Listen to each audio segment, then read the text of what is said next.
Hello, today I'm going to show you how to perform an iOS 26 setup using your Apple iPhone Air without Wi-Fi. That's possible. Why it should be possible? Maybe that you can use this phone and this nice and brilliant display to see what's going on with that, and of course to make emergency calls. How we perform?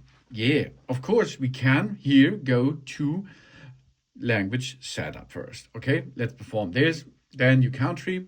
Then of course we are going to the setup process standard way. But now if we choose or have to choose the Wi-Fi network, we are going another way. Here, medium, large, the size, of course, first. Then we can make a quick setup, of course. And then we are here. We can continue without Wi-Fi. Yeah, okay. Continue. And now it will be activated without activation process via the internet. It will activate itself, but only temporarily for us. Yeah, that means if we can enter into it.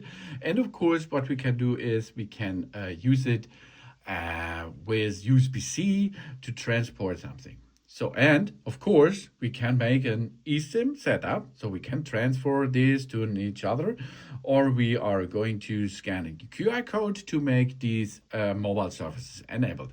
Because over the mobile services, we can use to unlock our phone by using the Apple ID. That's possible, yeah, we can set up this later, if you like. We can make a software update, we can see data and privacy informations, and we can set up now the age range, child, teen, or adult. And of course, we can make a Face ID. Face ID is really cool features. Then we have to enter the passcode to secure it, yes. And of course, we can transfer data from Android, from Mac, from another iPhone, from the iCloud backup. And we have to agree the terms and conditions. Agree that, then we go to the next step. Ooh, that's cool, huh? Of course, if you are in iOS 26 with this thread, you cannot use 99% of all apps. But why? Because we cannot enable us in the way of the Apple ID. That's not possible because we have to use internet access to enable our Apple ID. But you can use this really beautiful phone, of course, for data transfer and of course for calls. That's possible, yeah. That means you can use your phone with the basic telephone things. Really cool, like make emergency call, SOS call, and something else. So this will cost us a little bit, and then we are back in business for a couple of seconds. Next step is we can choose that our phone should be automatically updated. Yes, of course. Then iMessage and FaceTime. We can contact people with this, of course, not now. And we can choose the location services. We can turn on if we need maps or something else. And we give a report screen time every week. iPhone analytics we can send and share with Apple, for example, and we can choose the dark mode or the light mode on automatic way.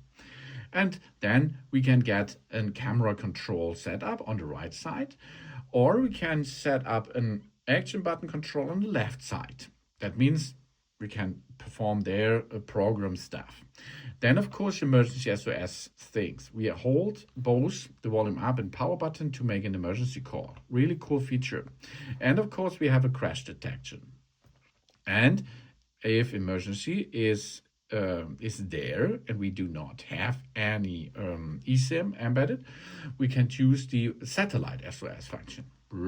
That's cool, huh? And we are get started with our iPhone Air, as you can see. So you can see, you can make here calls, no? And you can add contacts, and you can use it as a standard phone, of course. And the other things are not available, but why? Because of the Apple ID. You have to go to settings and sign in to get access, okay? We can sign in to the Apple account. We can make this manually for the Apple account, of course, and then we can use our phone without the possibility that the setup comes with the internet. That means it's not necessary, as you can see, for better data security for yourself. So it is so easy. But of course, you cannot use everything in the big bunch of possibilities. Thanks for watching, and please subscribe and give a positive feedback, and I hope to see you again on my channel. That's it.